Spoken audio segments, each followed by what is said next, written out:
यह कहानी एक छोटे से गांव की है जहां हरे भरे खेतों, फलदार बगीचों और शांत वातावरण के बीच एक किसान रहता था जिसका नाम था रामू। रामू एक मेहनती और ईमानदार किसान था जो अपने खेतों में दिन रात मेहनत करता और अपने परिवार के लिए 2 जून की रोटी कमाता। उसके खेत में तरह तरह की फसलें उगती थी, गेहूं, चावल, मक्का और सब्जियां। पास ही एक छोटा सा आम का बगीचा भी था जिसके मीठे और रसीले आम गांव भर में मशहूर थे। लेकिन रामू की जिंदगी में एक परेशानी थी और वह थी एक शरारती बंदर की। एक नन्हा सा शरारती बंदर। यह बंदर कोई साधारण बंदर नहीं था। वह बड़ा ही चतुर, फुर्तीला और शरारती था। गांव के लोग उसे चंपू कहकर बुलाते थे। चंपू का रंग भूरा था, आंखें चमकीली और पूंछ लंबी। वह दिन भर जंगल में उछल-कूद करता, पेड़ों पर लटकता और कभी-कभी गांव में आकर लोगों को परेशान करता। लेकिन उसका सबसे पसंदीदा काम था रामू के खेत और बगीचे में घुसकर उत्पात मचाना। रामू का दिन शुरू होता था खेतों में मेहनत करने से, लेकिन जैसे ही वह थोड़ा आराम करने बैठता, चंपू कहीं से टपक पड़ता।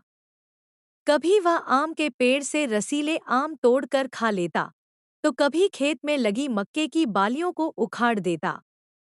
रामू ने कई बार चंपू को भगाने की कोशिश की, लेकिन वह इतना तेज था कि पलक झपकते ही गायब हो जाता।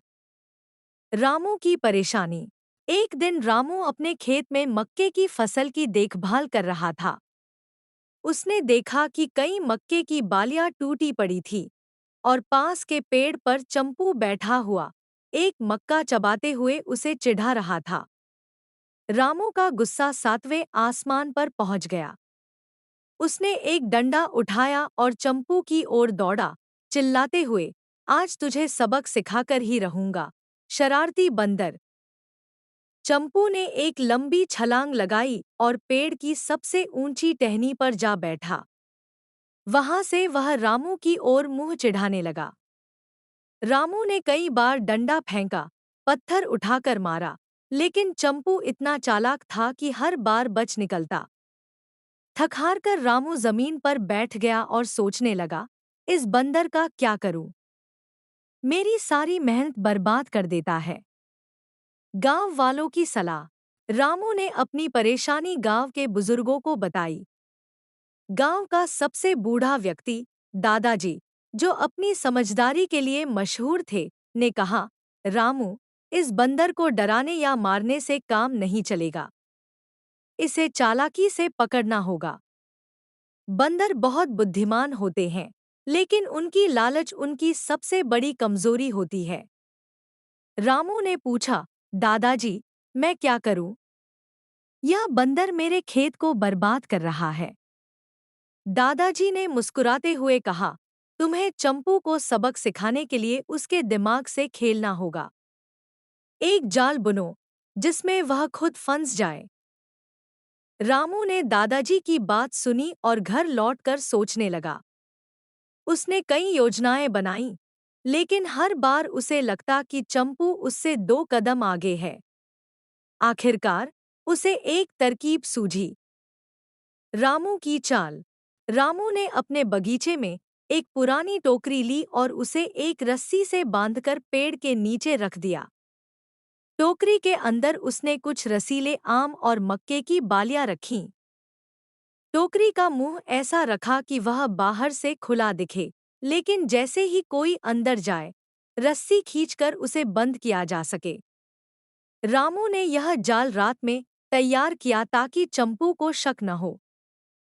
अगली सुबह रामू अपने खेत में काम करने का नाटक करने लगा, लेकिन उसकी नजर चंपू पर थी। चंपू हमेशा की तरह सुबह सुबह बगीचे में आया। उसने टोकरी में रखे आम और मक्के को देखा और उसका मुंह ललचा गया। वह चारों ओर देखने लगा कि कहीं रामू तो नहीं है। रामू दूर एक पेड़ के पीछे छिपा हुआ था और चंपू की हरकतों पर नजर रखे हुए था। चंपू ने सोचा, यह तो मेरे लिए दावत है। वह तेजी से टोकरी के पास पहुंचा और अंदर झांकने लगा। आम की खुशबू ने उसे और ललचाया।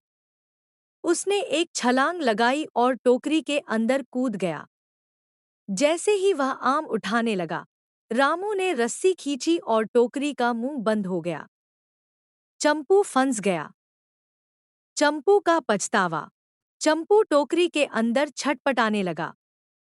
वह चिल्लाया, कूदा, लेकिन टोकरी से बाहर नहीं निकल पाया।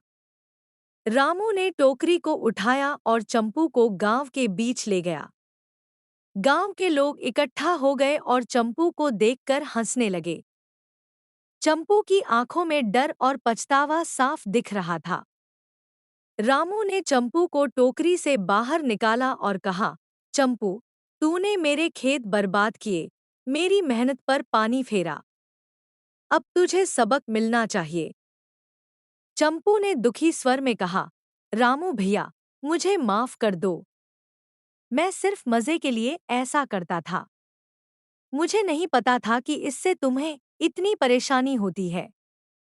रामू का दिल पिघल गया। वह जानता था कि चंपू एक जानवर है और उसका इरादा बुरा नहीं था। उसने चंपू को छोड़ दिया और कहा, ठीक है, चंपू, मैं तुझे माफ करता हूँ, लेकिन वादा कर कि अब से तू मेरे खेत में शरारत नहीं करेगा। चंपू ने सिर हिलाया और वादा किया कि वह अब रामू के खेतों में नहीं आएगा। एक नई दोस्ती। इस घटना के बाद चंपू और रामू के बीच एक अजीब सी दोस्ती हो गई। चंपू अब खेतों में शरारत करने के बजाय रामू की मदद करने लगा। वह खेतों में पक्षियों को भगाता और कभी-कभी रामू के लिए पेड़ों से फल तोड़ कर लाता। गांव के लोग इस दोस्ती को देखकर हैरान थे। रामू ने भी चंपू के लिए अपने बगीचे के एक कोने में एक छोटा सा स्थान बनाया, जहां वह चंपू के लिए कुछ फल और खाने की चीजें रखता था। चंपू अब खुश था, क्योंकि उसे बिना चोरी किए खाना मिलता था, और रामू भी खुश था, क्योंकि उसकी फसल अब सुरक्षित थी। नैतिक शिक्षा। इस कहानी से हमें यह सीख मिलती है कि हर समस्या का हल गुस्से या हिंसा में नहीं होता। समझदारी, धैर्य और चतुराई से हम सबसे मुश्किल परिस्थितियों को भी सुलझा सकते हैं। चंपू और रामू की कहानी हमें यह भी सिखाती है कि कभी-कभी शरारत करने वाले का इरादा बुरा नहीं होता, और अगर हम उन्हें सही रास्ता दिखाएं, तो वे हमारे दोस्त भी बन सकते हैं। ऐसी ही कहानी सुनने के लिए चैनल सब्सक्राइब करें।